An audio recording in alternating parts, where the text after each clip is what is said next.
Hi everyone, welcome back to the Matter of Britain page. So I'm here today to talk to you about some findings about DNA, which I've have to give a shout out to Liam Gracie for making me aware of this. I'll give a link to his channel. And basically, a couple of years ago, I took a DNA test with Ancestry, which gives you your autosomal DNA reading. And compares your genome, both your mother and your father's side, with modern populations, and it goes back 250 years to give you a kind of overview of which modern populations you relate to. So yeah, I think it goes back to 1750 or something like that. So it can give you an idea of where your ancestors were before the Industrial Revolution was in full swing. And no surprises to see that I'm half Welsh, seeing as yeah, dad is fully Welsh, but my mum's got a mixture of Scottish, English, Ashkenazi, Jewish, and Irish. There were some personal familial surprises in there, and I'll go into that another time.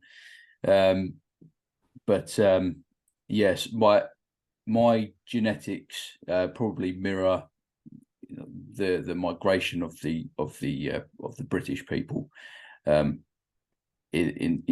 Scotland, England, and Wales all being in there, and Ireland too. So there's a third party website called Mytrueancestry.com, which I'll give another link to, and you can upload, if you want, your raw DNA file to this third-party site, and they compare your genome with burial sites worldwide to see which ancient ancestors you relate to. So there's just thousands and thousands of samples on there of archaeological digs and skeletal remains with DNA, gettable DNA in there, so they can get haplogroup readings from these burials. And I found some very interesting things on there on this. There's like an ancestry timeline setting, which you can choose a date period, and then you can marry up your DNA with that data, and it gives you essentially a timeline of ancestors, which you can when we're talking about topics associated with Britain's in history, like migrations from Anatolia. What we've found has been very interesting for that. So I'll just give you the data, and you can make your own mind up as to what to think of it. There we go. We've got immediately a very interesting presence in Anatolia. We've got old Assyrian Anatolia here, two samples that our DNA matches with, as well as a Hittite sample as well. And then there's a Proto-Illyrian Bronze Age sample. But we've also got all of this stuff around here in the steppes.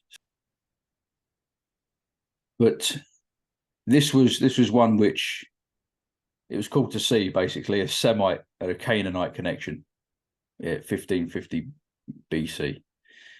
And the Semites and the Canaanites apparently there's a huge intermixture there between the Semites and the Canaanites, and this website can't give basically a purely Semitic or purely Canaanite sort of label, because there was such an intermixture between the two in the Levant. Yeah, that's interesting. Yeah. But there's also interesting that there's an Ostrogoth link here. What date is it? 1546. 50. Oh, it's at the top of the page. You got it now. Yeah. Well, as I mentioned, I've got a book of maps, which I've got 2 copies of. Yeah. I'll get one to you, okay? It's a lovely book for setting out maps of Europe at different times. So I think it goes from about 3000 BC up to about 800 AD, I think. It's been a while since I've looked at it. Yeah. Maps, and it pinpoints where peoples are positioned and placed and across time, you can see perhaps where those peoples or certain identified groups have been positioned or move or shrink or expand. And you get a sense of the ebb and flow and the movement across time. Yeah. So that would be good for me to look at that now with this information. So when it comes to looking at what to make of the Ostrogoths, that'll help me to come to a better understanding of it. Because at the moment, I wouldn't know what to say about it. No, absolutely. Yeah. But obviously, where they're positioned at that time, it'd be good to look at in relationship to the other placements at the same time that's occurring on this page. Yeah, absolutely. And that's another interesting thing about this reading is because we've got we start to see, like, here there's a Bronze Age burial here in Scotland that we're related to simultaneously to Semites and Canaanites in the Levant, and also people in the Basque Country as well. And obviously we've got the steppes again in 1520. Moving on, we've got samples from these people, the Hittite people. I'm not sure who they are. I've tried to look into who they are. I can't find anything online. That's just I don't know where to start with those people. But we've got Achaeans and Goths as well. Again, we've got simultaneous links to Dorset and Wiltshire and Amesbury. Fascinating. Yeah, absolutely. And Proto-Illyrians as well. Then moving on a little bit, we've got back to the Greek world, very much in the Greek world in this period, and the Levant with the Corinthians and the ancient Greeks and the Amorites, who are another Greek people. So just scanning across this, what lifts out then very quickly is the proximity to peoples and the places that are tied in with the idea of the British migration to Britain from Anatolia. Yeah, absolutely. And the presence of that is there to be seen. Yes, absolutely. There's a big emphasis on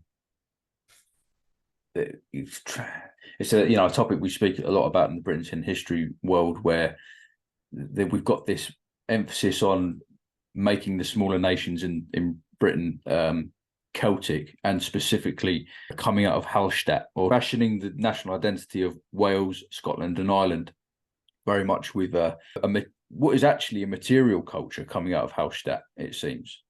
And the people's the sorts of artwork we see coming out of the Latin, around the area of the Latin, which you can't doubt that happened. But does that mean that genetically we're from the Hallstatt and the Latin area, alone? Yeah, that's what I was given as an explanation on the DNA that I had about 10 years ago. Yeah, that there was a link to me as people coming into Europe about 700 BC, and it cited a link to Hallstatt, but it also cited a link to northern Italy too, the Etruscans. Did it? Really? So I think things have moved on since.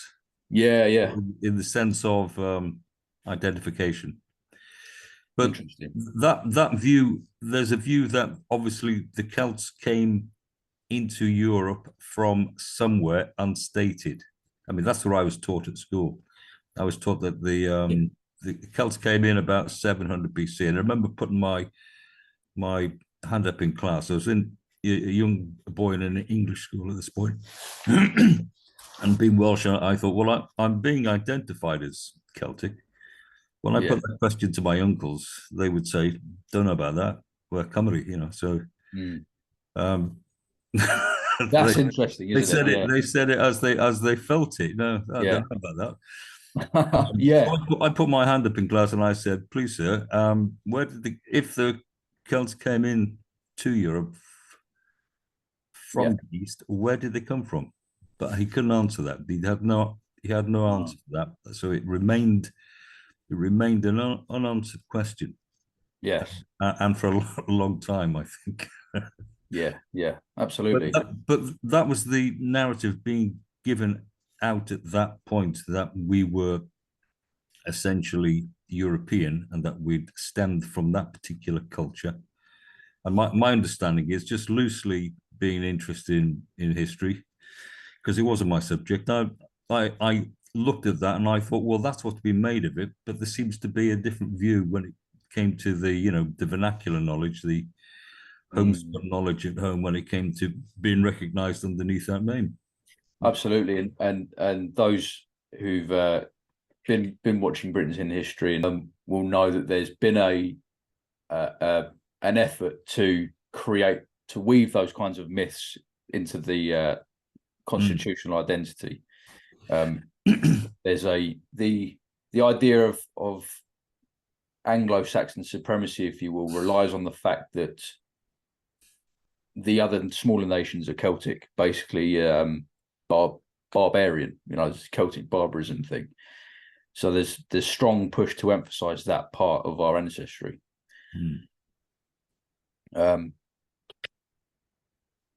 And obviously the older narratives, which have actually been held by those nations, have for a long time have been sort of discarded, in order to remove the possibility that the peoples who populated the country came from civilized societies or advanced civilizations. Yeah. So what we have here, we have in this information across here, we have the shadow of that British narrative alive and present. Yeah, exactly. We have a Middle Eastern footprint. We have an Anatolian footprint, and looking at that, it's there in northern Italy. Yeah. So we begin to see the unfolding of that old narrative of being 10-tribe Israelite / Trojan. Yeah. As being present in this information, which is great to see. Absolutely, yeah. There are many more other complex stories there too. Yes. To unfold. Yeah. But that one is present. You'd think, well, that's great. Yeah. Absolutely. A big reveal, really, this DNA, because the narrative being, that Geoffrey of Monmouth, and Nennius, they invented the Trojan thing just out of thin air, can just be thrown away now because of these genetic findings. Yeah. I think in time it will be supported by other information too. Yeah. So, for example, just using the Welsh language on Welsh writing, the stones, for example, or even place names, are beginning to unravel narratives which back up an idea of a history that was held by by the people. By the people, yeah, exactly. The history held by the people, exactly. And I've spoken about this before. This narrative wasn't just the product of elite ideas trickling down from the top down, supported by the church, with Geoffrey of Monmouth and things, who was asked to write the book. These narratives were so strong within the Welsh that Edward I conspired with the church to try and get the Welsh to forget those stories. And I don't think you have that. The phrase he wanted, the direction was he wanted the Welsh to be weaned off their Trojan fantasies. Yeah. That's it. Weaned off their Trojan fantasies. And the thing is that I don't think you're going to get that much of a will to retain those narratives unless there's some truth to it or some resonance somewhere, not for, merely the mythological legitimation, you can say, is a good enough thing. But to be honest, I don't think it would be that deeply rooted in the people's psyche unless there was some genetic reality to it. Yeah. So I think a common story, long kept. Yeah. and remembered in names.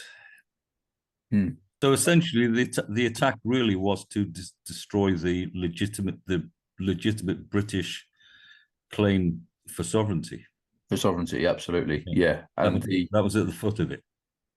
Yeah, there's a timeline of kind of establishment attack on this narrative, which is all to do with kind of a royal dynastic tussle between certain groups of people, with Henry VII commissioning Polydore Virgil, the papal agent, to rewrite British history in a way which mythologized it and confined it to that realm of myth and fairy tale for him and his family.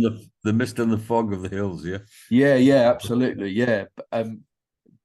There's a bit of magic there, because the thing is that if those narratives are deep in the psyche of the people, and he's getting someone to discredit them on one hand and then allow them exclusively claim it for yourself, for your royal character, it's like that's some real voodoo magic there, which is like, yeah, I get to claim this for myself in this way, but none of you guys get to do the same. Because the thing is, if it's in that time, there was humanism, and there was a real kind of push to make everything kind of scientifically backable. I hope to get a clearer picture of the present, as it were. Yeah, and to come to an understanding of the world. So it was a rethink, wasn't it? A total rethink at that point. Yeah, absolutely.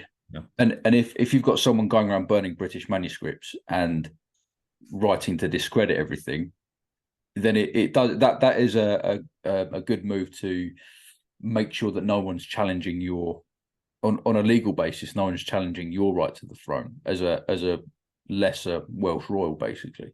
Yeah, that's what happened there. But that just shows how powerful this narrative's been. Which, if you look at it, I think somebody once said that if you had 100,000 in Cardiff Arms Park, not sure what the capacity is, but yeah, 25% of them could probably give a shout. Yeah, absolutely. Yeah.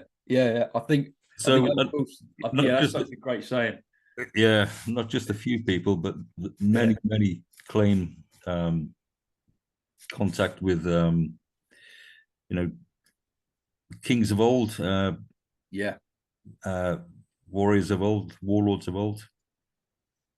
Yeah. But it used to be that I think Welsh families used to remember their significant family member. Yeah.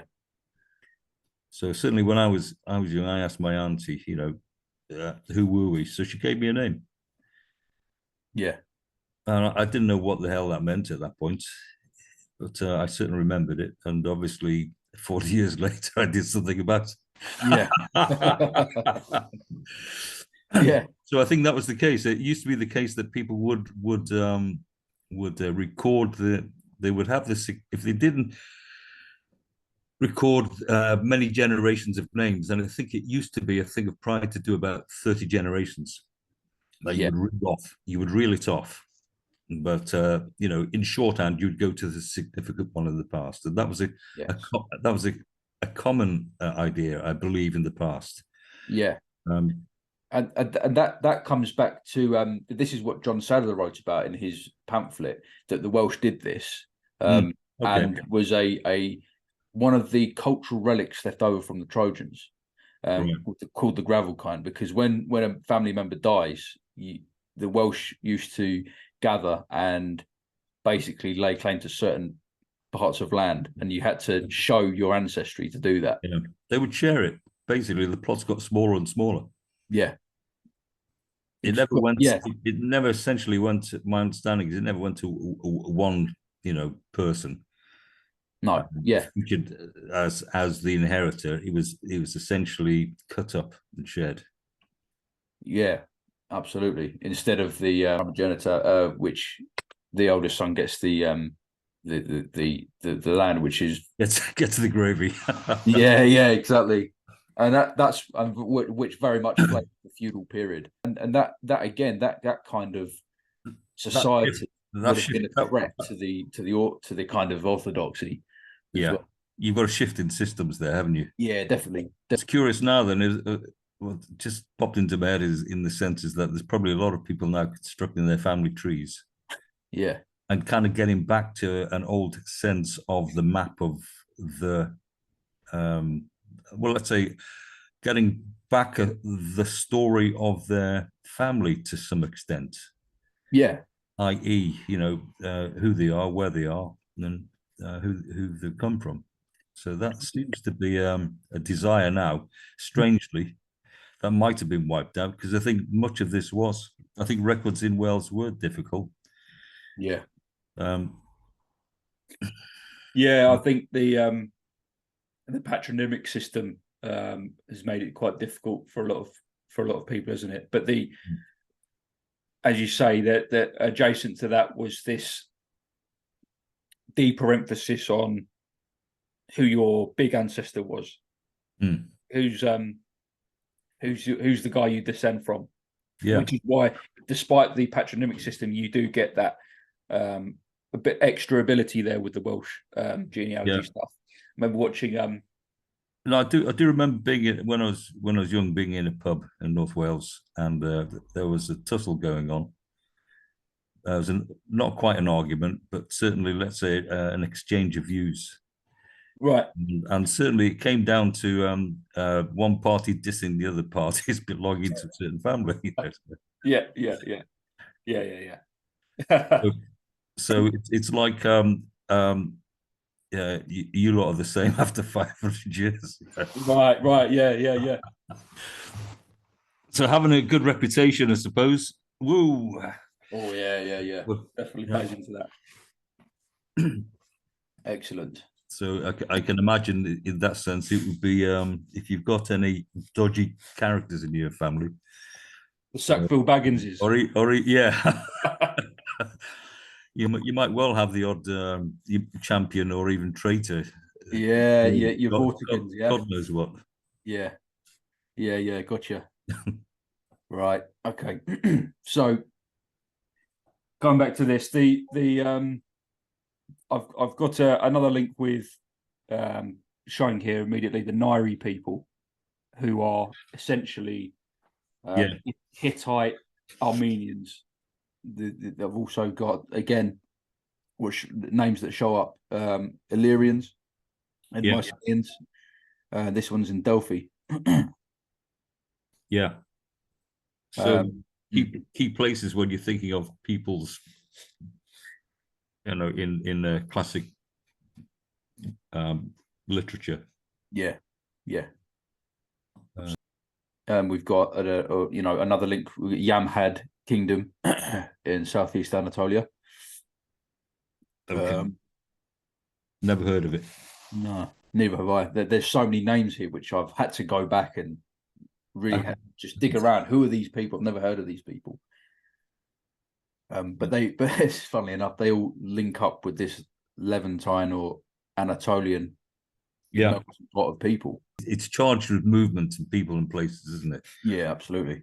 So I understand in that sense that it's good to get your head around about who's who and what's what, and what the kingdoms were. So I understand in that sense that the Hittites and the Assyrians were not happy bedfellows, and that they had tussles together, and one was very conscious of the other.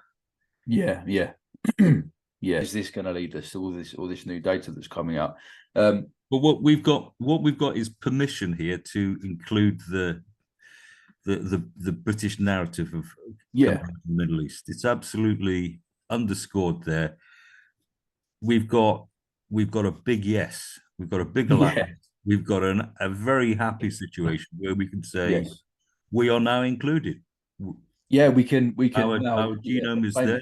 We can from the several choices and overlaps in here. We can track through in that sense. Being in the Middle East, being in the areas which the narratives for the 10 tribe and also for the Trojans are included. Absolutely. And the jump to Italy and the jump to Britain are present. So we'll get to that. We'll get to that in a moment. Yeah. There's some good stuff coming up. Right. Well, it's interesting. I remember about Mary took me to Cyprus about 12 years ago. Yeah. was the first visit. And I remember she took me to Famagusta. And this is before really I'd started getting my hat on with looking at any connection. It was a kind of coincidental moment. I remember after about 3 days, she said I was walking around the island as if I owned it. Mm. And my legs were firmly planted in the ground. And the other thing was people coming up to me and asking where places were. I'm scratching my head and thinking, what's going on there? Yeah, absolutely. I remember looking out across the water at Famagusta, and really, we're looking out towards where the Lebanon is and where Israel would be. And I had a distinctly strong pull. I really felt a strong charge, and I remember saying that I get the funniest feeling that I'm looking at where I've come from. Bloody hell, yeah. And it was a very real sense of remembering. I Yeah. can't put my finger on it more than that, but it did really underscore the sense of that my feet were allowed there. Yeah, absolutely. And I've felt it ever since, and obviously I need to do more visits, and we do have planned, depending on whether the world remains a sensible place. Mm-hmm. God knows, but it would be great to do some journeying in the Middle East. Yeah, I have always inherently felt a pull to the Levant in my life. I mean, a lot of kids who end up being interested in history love ancient Egypt, but I was one of those kids, and you sort of wonder how much of that is like a genetic resonance. Yeah, I would say so now. Yeah. So yeah, I can't wait to go over there. Yeah, as you say, if everything is sensible, and have a look. Yeah, I think so. I mean, I remember telling the story. I mean, I just painted things out for years, in that sense of what my business is, and I would draw from dreams or memories. Yeah, I would also have remembrances that I would write up that just would bubble up literally in the middle of the studio. Well, I remember when I was about 50, I remember thinking, let me put these things together. And basically, they were mainly in the form of the paintings and sketches that I'd done. And I got stuff out and I laid them out across the ground. And I looked at where would I place this? Where does this memory, or where does that particular image come from? And I laid a track down, literally, and I got the migration path. Wow, yeah. In the images. And that's when I began to think, I'm remembering something here. There's something in me which is beginning to tell me about a past connection. That's one of the things that made me look out and to go and seek out writers who are writing about the early history of the Britons. Right, yeah. Okay. So that was the motive. And I mentioned this to Ross Broadstock when I first spoke to him. I said, this is what kicked me off, Ross, is basically paintings that I've made across a 30-year period I couldn't account for. Yeah. Yeah, this is it. I'm all for it. I'm all for it in that sense that we have access to, or we retain memory in some way. Push from a lot of different individuals collectively, if you will, to follow an intuition about our past and our heritage and understand the through line of our ancestors, which for us it's very much been intuitive, hasn't it?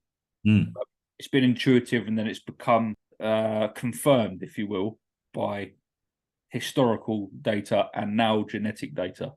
Yeah. The genetic data for me is helping to place the historical data in a bit of a context. And we can really treat those narratives, I feel, a little bit more. They deserve to be treated a little bit more kindly now. Yeah. I think because of this. Well, let's say brought over from the area of myth into history. So history, certainly with the work that we're doing with some of the Welsh writing. Yeah, absolutely. Stones, for example, or place names. We're beginning to pull out the fact that what was thought to have been Latin, for example, Yeah, or even anything else but Welsh. But we're now beginning to get a sense that these things can render a message, a comprehensible message in Welsh. So excellent. that's also helping to pull over the certain characters from the era of myth into history. So Absolutely. that's beginning. I think that's now turning. It's turning in that direction now.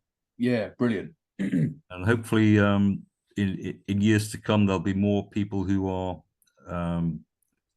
interested and committed to making something of it. Yeah, absolutely. I think this is all stuff to come, isn't it? Yeah. So one thing I want to mention before I move on is just some not someone I've looked into in a great amount of detail, but I just came across a video. I'll give a link to it. And so I'm interviewing someone called Mary Backhover, who's a professor of classics at Wilmot University in America, who is a Hittite specialist. Okay. And is talking about a kind of identical reiteration of the Trojan War in a Hittite tradition. That's fab that there's an echo of it, at least. There's an echo of it in the roundabout areas, which could help with this transmission of the story through the migrations, and which is why we've got it in Britain and why it's in Anatolia as well. Cool. On Mytrueancestry, you can select the periods, the intervals. You can throughout the timeline, so you can get little snippets of data. You can really, it's like zooming in basically to see what's there. And yeah, moving ahead, it's very much still in the same area of we've got Philistines, Nari people again, and these Yorles people. I don't know who they are. Can't find out who they are either. Just having a quick look online. We've got Armenians again, but we're beginning to get Cimmerians here, as you can see. Yeah, notice that. Which you've got some ideas about the Cimmerians, haven't you, Dad? Yeah, I mean it's a term of it's well known, it's well used, and plenty of people have tried to make something of it. Yeah. One of the biggest issues is does it relate to Cymru? Yeah, the Cymru, because they're also called the Cymru, aren't they? Yeah. So it's clear. For example, if you look at the genealogies, if you take the Trojan families, take the princes, you follow down this, you soon find names which are identified as kings of the Cimmerians, for example, and these are people who are moving in from, let's say, Anatolia into Eastern Europe and traveling westward. So you've got that sense of the genealogies certainly tie a link to Troy, to the Cimmerians. It's there. Wow. I don't know why that there might be a problem with that. Yeah. One of the other issues is whether the Israelites are linked to the Cimmerians. Certainly, the Cymru is close enough in its sound. Yeah, absolutely. And it seems to be that I think Wilson and Blackett mentioned that the northern tribes were separate from the Abrahamic brothers. So if you've got Israel as essentially stemming from the tribe of Jacob, then you've got all the other families that are Abrahamics. They must reside somewhere. I put the point to Ross many years ago. Well, maybe those Abrahamics are resident across the Middle East, if not in Anatolia. Yeah. So you've got a link there between Abrahamic peoples. You could title them in that sort of way. That might be a way of identifying them and grouping them. Yes. And that when Jacob went south, as it were, and traveled, You take the narrative of that, and they go into Egypt. They come out of Egypt. They resettle in Canaan. They're known as Israel. Well, that's one of the terms. This is it. Yeah, one of the terms. But my understanding that in itself means something about those who are followers of the one faith. But those who wrestle with God is how it translates. Yeah, that's it. Yeah. So at some point, the people who are identified as being in the northern kingdoms, the 10 kingdoms, were taken into captivity, and somehow they were given the appellation of the people of Cymru, Cymru. Bit Cymru, yeah. And that was, I think Wilson and Blackett put it as that's in some kind of allusion to King Omri, who was the king. King Omri, yeah. There's all sorts of arguments about who he was and whether or not he was an Israelite. Don't know, really? But right. Okay. The sense of the idea is that the people are taken into captivity. They're given a new name, and they remember that name. Now, why were they given a name of Cymru? Well, maybe I put the argument that it's possible that maybe the Assyrians, looking at the 10 tribes, were thinking, "Oh, here's more of that troublesome bunch from up above, the Cimmerians." Yeah. Therefore, somehow the Cimmerians, the Cymru. So I felt, in my sense, it might be an explanation. Whether it could be, I don't know, but that's what comes to mind. And in that sense, they've retained that name, and in that sense, there's some sort of commonality, perhaps between the Cymru and the Cimmerians. They may not quite be the same people, but they might be kin, in the sense of Abrahamic, under pinning. In the same way that you get this modern term Celt, which is there to describe people in Gaul and people in Britain, who might have shared some material culture. They're called the same thing by a external party. Yeah, don't you? You see that, don't you? You see that theme where people are lumped into a group based on a shared criteria, which could be material culture or race or mixture or neither and just something else, to be honest. Yeah.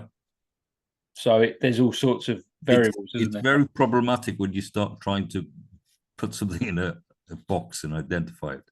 Yeah. Yeah, definitely. Yeah, problematic. Yeah, definitely problematic. Right. Okay. And speaking of Cimmerians, here we are. We've got a link with the Cimmerians here. Cimmerian down at 900 BC. Yeah. I've seen that statue. Oh, right. Have you? Got a photograph of it.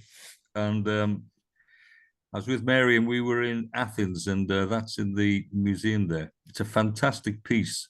And if I could have wrestled that under my arm and taken it home with me and put it in the case, I would have done so. There were under family ownership. Ownership, yeah. That's right. Oh, it's me dad. But anyway, I kind of took some great photographs. There were some fantastic pieces. The skill is tremendous. Yeah. Yeah. It might be obviously a later depiction. It might be a later romanticized depiction because it might be given as a Cimmerian king of that period. Yeah. God knows when it was made. Yeah, really, really terrific. Yeah, yeah. The pieces there were fabulous. They really were. Excellent. But we've got this simultaneous link, haven't we, again, with Canaanites, Semites? Yeah, I'm not joking. One of the observations I made to Mary was when we looked at it, says, well, you could form a portrait of Christ from this head. Oh, the Cimmerian statue, yeah. Yeah. You could. There's a commonality there. Because I've seen images which are not too far from that when you get to the range of presentations for an idea of the Christ figure in paintings across time. That could fit in one of the formulas. Bronze Age Kent. Yeah. Yeah, Wiltshire.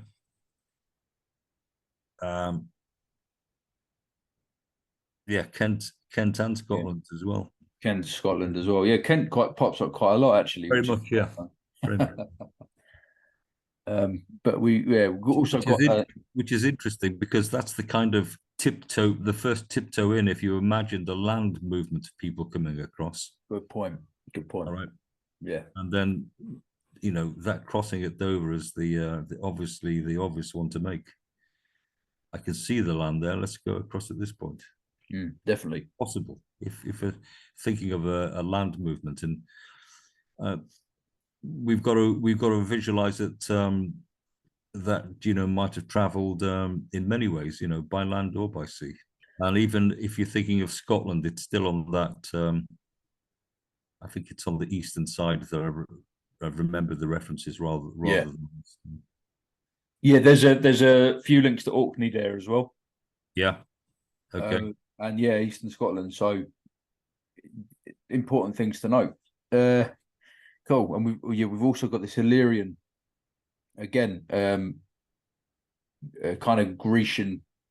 The Grecian world emerges again. I think it's been mentioned that the Illyrians are responsible for the alphabet. Is that right? Or developing the alphabet. Okay.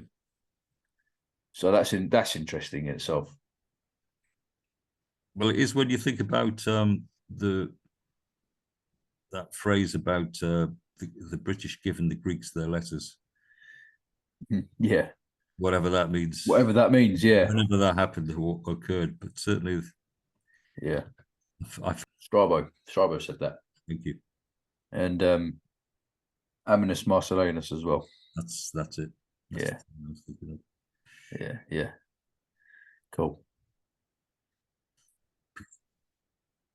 Yeah, we move forward a little bit, and it's very much the same sort of thing here. We've got Cimmerians, Thracians, Illyrians. Yeah, you've got maybe that you got Hungary down there, so you've got that kind of Danube doorway in as well. Yeah, doorway in. How the supposed Celts came in.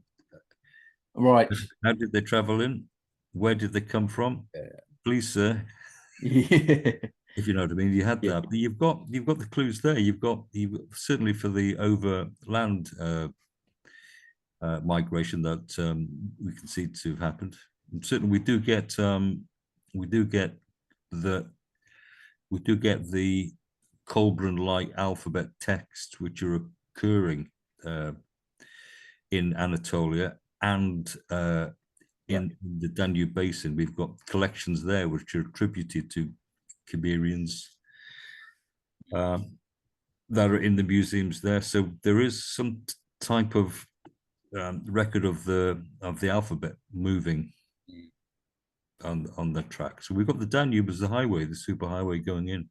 Yeah. And even on the move, you've got to say that the production of some of the artifacts are showing that the skills are traveling. Yeah, absolutely. Not dormant, so they're not lost.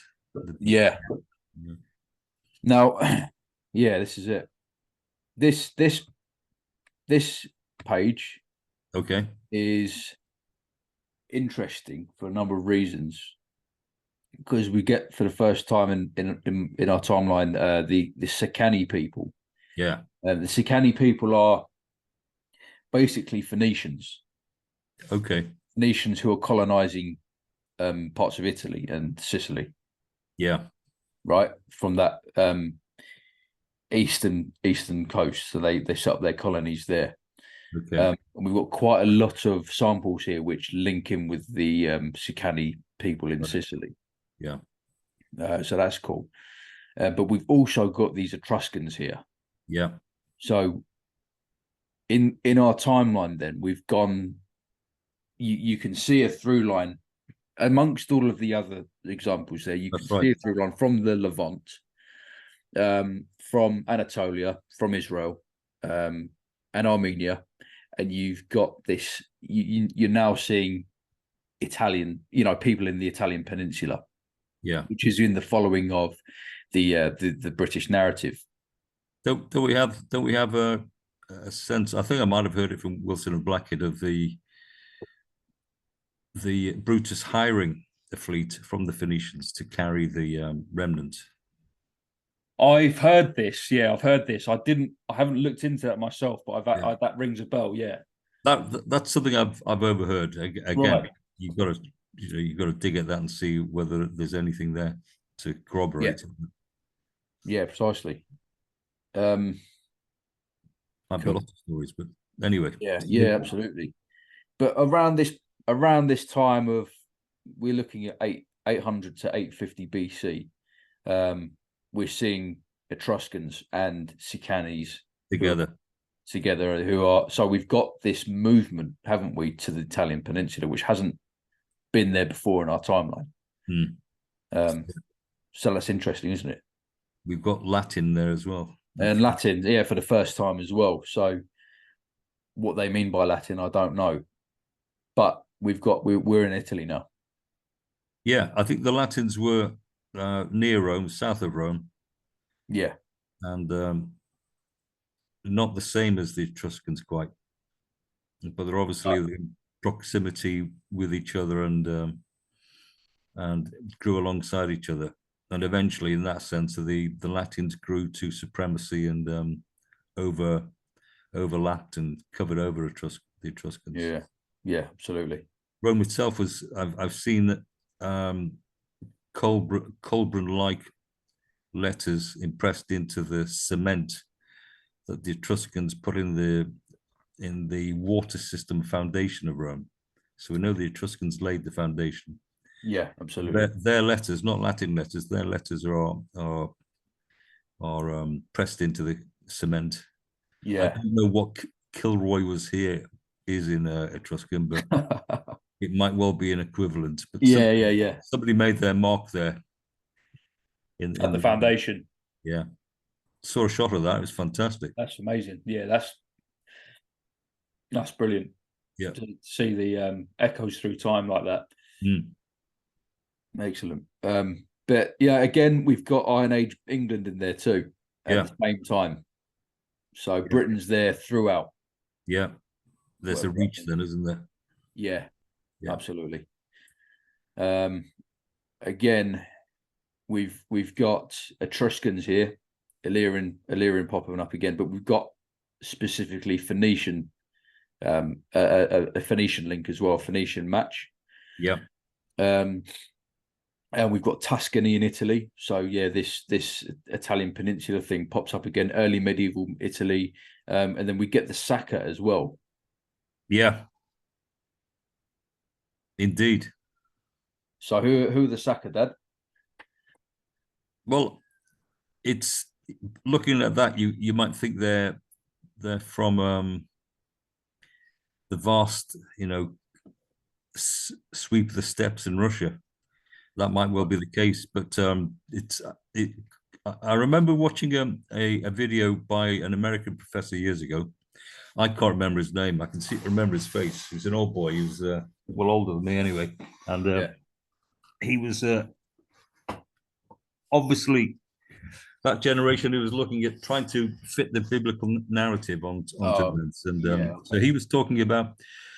He spoke about the 10 tribes. He spoke about Beth Cymru. He spoke about the Assyrian Civil War and the breakout of the 10 tribes.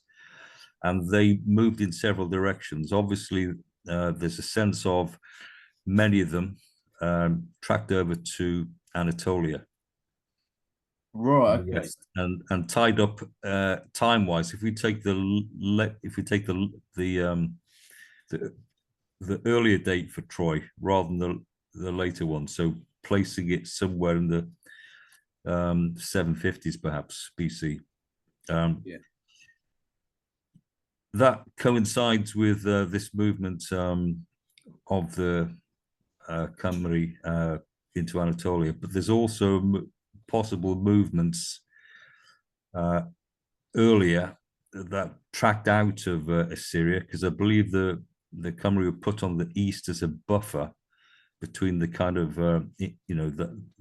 this space between India and let's say the Assyrian east I think they wanted a protection zone there, and I think that's where the Cymru were placed in his thinking. You've got from that position, instead of tracking westwards again across the Euphrates and the other big river, you could track out. You could go north and go to head towards the Caucasus, and then swing round again west, and that would place you into that area of the south, the Eurasian steppes and the what's the ocean? What's the sea called there? It's gone from me. Yeah, the Black Sea. Thank you, the Black Sea. So you've got that possibility that actually these people are still connected with the Israelites. They're not separate. It's just that they've moved in a different area.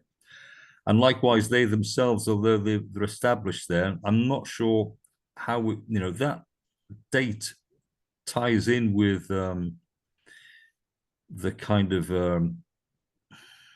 roughly with that period of the escape from, well, it's a period of captivity. Yeah.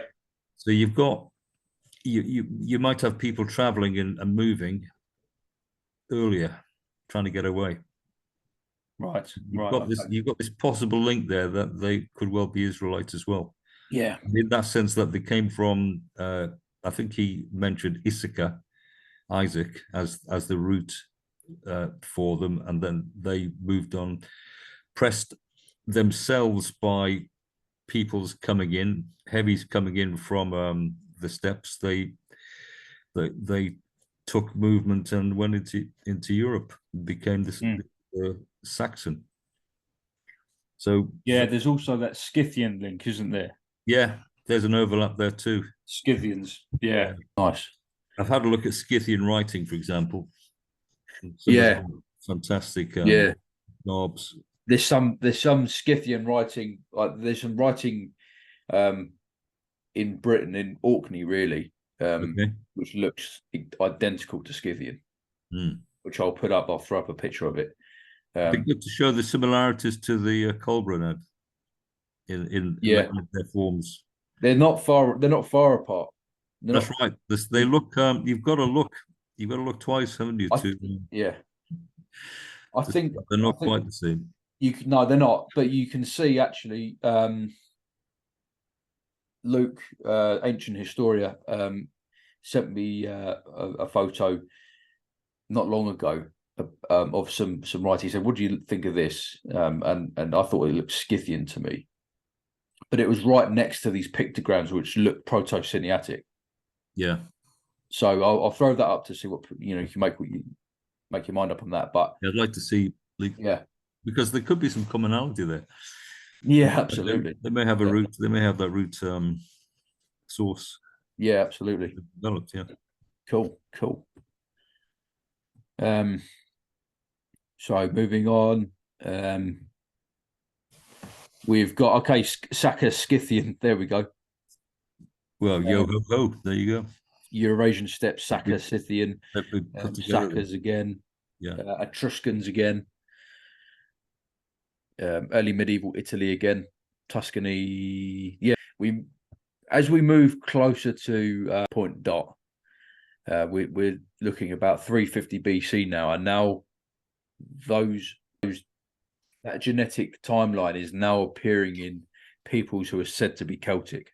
Yeah, that's bang on. Yeah. So I'm not sure you sent me that page yet. No, I went back and got some more. I'll send it to you. Yeah. Well, there you go. You see, there you go. So this is it. Yeah. This is it, and this is what I meant earlier about how this genetic data is found within graves which are given a specific label. Yeah.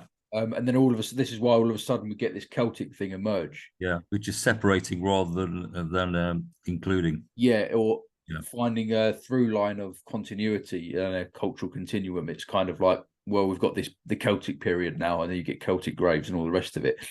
When what they're really talking about, as I've said before, is the thing that reunites these people really is the material culture, which, well, I've got the same mobile phone as people in in Yeah, Japan are not the yeah, same tribe as them. that's Do you right. see what I mean? Yeah, yeah. I'm wearing a New York hat. I mean, I probably am related to quite a lot of people in New York, but you know, Well, you'd be surprised, boy. no, Well, I've been working on the Cadrod line recently, as you know, and yeah, yeah, yeah, yeah, yeah. Half of Hollywood's bloody Cadrod line. yeah, Crazy. yeah. We should do a little bit of that if you want. Yeah, that'd be fun. I'm still building the list. I'm still gobsmacked in what I'm finding. Okay. Yes, yeah. And Cadrod being important because he could be the grandson of Arthur. Is that right? That's right, Yeah, and essentially he's the kind of he occurs at a cut-off point in that sense. If you look at the genealogies, there's a point at which there's a disconnect between son and father at a place, and it looks as if there is a cut. yeah. So it looks as if Cadrod's an insertion into a line. And this is the possible grafting onto the North Walian into the North Walian line from It became the North South Walian line, Walian line. although Yeah, I think his yeah, name Cadrod Calthoinith, I think it's pronounced, but yeah. that I think that references the Chiltern area. Right. The Chalky, that name references the Chalky Hills, and it Yes. may well be that east of Sing and then east of Morganig, okay, it's an area which the family might have had their control or kingship. Yes.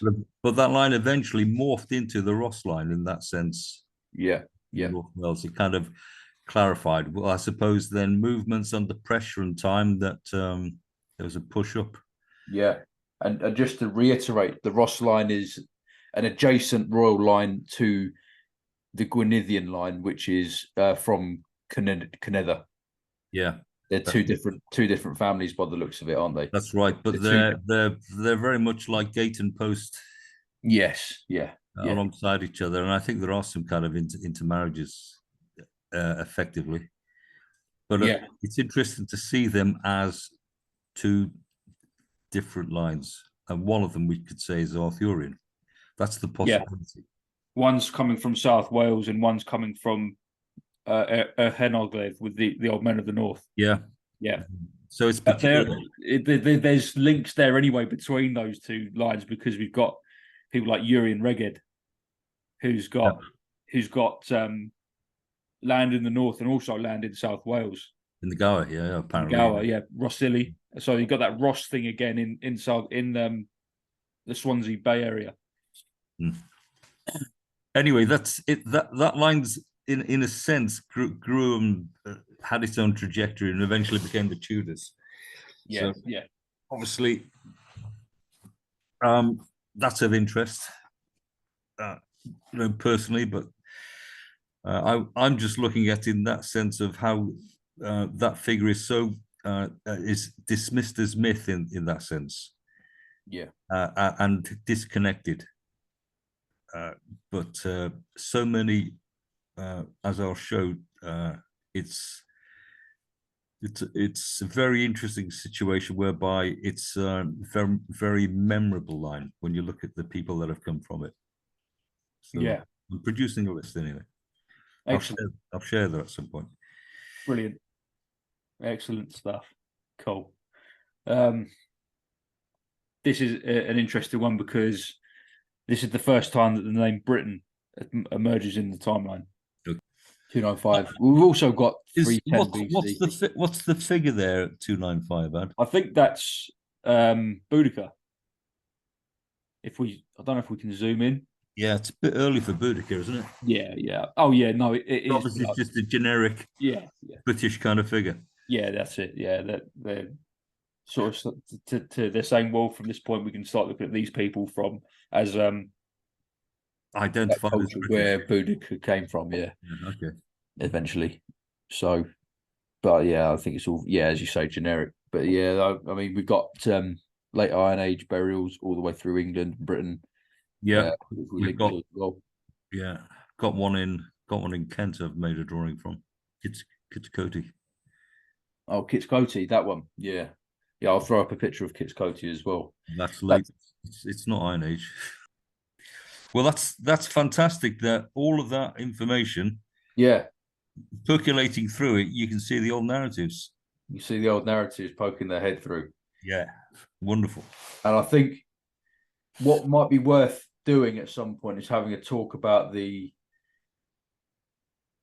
again, it's not like we've avoided the topic of talking about the political reasons as to why these narratives have had the hard time in certain periods of time. Ridicule comes to mind. Ridicule comes to mind, but Yeah. One of the later ones, that I haven't talked about much is the 19th century British Israelite movement. Yeah. Which by all means was very problematic in the 19th century. And problematic now, I think, even when I've seen people trying to open up this discussion, it's normally, let's say, it's soon thrown into a hat as belonging to 19th century British Israelism. Yeah. But the thing is that this isn't what this is, because British Israelism is it's its own entity. That's right. The phenomenon which is confined to a period of time, which is the 19th century, and has got kind of it's basically a narrative of racial supremacy, and it's not. So it reminds it feels to me straight away that when you were talking about Henry VII's consigning of British history to myth, and also then finding his own place for rule, as it were, practically imposition. So he allowed himself the mythic source or resource for his own purposes, but discounted it as a history for his own practical needs in the present moment. Yes, that's right. It seems to be like a movement looking for. So if you're saying the British Israelite movement wanted some kind of permission from the past to fuel its intent, same kind of operations going on. That's the same. It's a similar kind of thing. Yeah. Okay. Thanks. It's a similar kind of thing but unlike when we're talking about Henry VII, who is trying to make it exclusive, it's the other way around with the British Israelites, in that they're trying to convince everybody that they have a God-given right. A God-given right to do things like dig up the hill of Tara. Oh, you see what I mean? And they'll go around desecrating pagan sites and not treating them respectfully, because they're hoping to find the Ark of the Covenant in these places, or they're hoping to find a relic in these places, which anything which will back up their narrative. And that's where people have the contentious issue with the British Israelites, because there's an aggressive element to it, which isn't very nice, basically. Right. Okay. And I think that's why people have an issue with it, as well as the whole sort of white supremacy thing going on as well. Yeah. Okay, I read that. Do you see what I mean? But it is an interesting doctrine to study, because I've only dipped into it. I've only dipped into it. I'm aware of it because of the comments that people make as soon as you try to open up a discussion about the identity of the British. Yeah, exactly, and that's I think the reason I'm bringing it up is because it is a big hurdle in the way of making progress in this area. Yeah, because the British Israelite movement, as it's seen in academia, is a thoroughly debunked theory. Even though I've never seen anyone debunk it, or can't find anybody doing it, by the way. The kinds of people you see talking about it online talk about it in a very cut and dry way, not to give it any kind of space to breathe, if you will, just give you sort of surface level representations of these silly British people thought they were Jews, basically. Yeah. Instead of actually, in whatever the matter was about what that movement meant, is to good, open, and honest look at it. Yeah. and to see what was being said, how it was being said, and whether or not there are any grains of truth in it. Yes. And where any errors and mistakes were made. So you could use anything positively. You shouldn't disclude anything from investigation just because somebody else has said you can't touch it. Which is the thing, and I think actually ignoring the British Israelite thing, either trying to avoid it in conversations that we're having here, or to deem them, on the other hand, deem them as completely debunked. All that does is serve to allow very real elements of British Israelism in British culture, and actually not just British culture, but in American culture too, to really step into their own without being challenged. Because the thing is that this idea, it's a bit like because you can't talk. Yeah, there is only yes and no. Yes, yeah, right. So or agreement and disagreement. Yeah, there's no nuance of getting at the truth here. So yeah, you leave situations open to misuse. You do, because the thing is that without wanting to get too political, there are people in America who believe that support for Israel and what they're doing is justifiable because they're Israelites, and actually they want to have control in the Middle East over that part of the Levant, which is that's a really pertinent issue, isn't it? So yeah, the Trump administration, I believe, were believers of this ideology, in that support for Israel is biblically driven. I believe the same as the Bush administration. And Bush administration, exactly. So, and when you look at the history of foreign policy in America, it's at the root of it. It's called the Monroe Doctrine. So that was set up in the 1800s.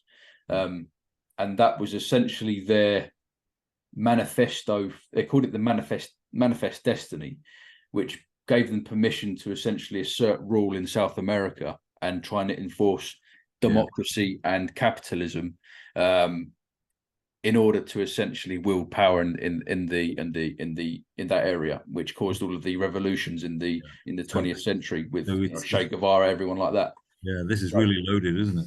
This is like a really important conversation. Yeah. Isn't it? Wow. Yeah, indeed. Yeah. You see what I mean? Yeah. And then I was listening to a Catholic bishop in America talking, and he said that the Confederates, they were speaking to a guy a shopkeeper who was a Confederate guy, a Confederate flag up, and the priest asked him, well, what do you think about the American Civil War? What would you have liked things to have been different? And the guy said, no, I think there needs to be a United States of America because our job is to look after Israel. And so you see in America, this idea is very strong, and it comes from Britain, this idea. So we need to speak about it. We need to have these conversations about it in a open dialectical way. Definitely. Yeah. I'm with you. Aye. Okay, so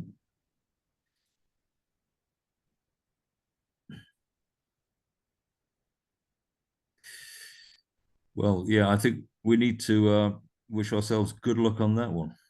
Absolutely.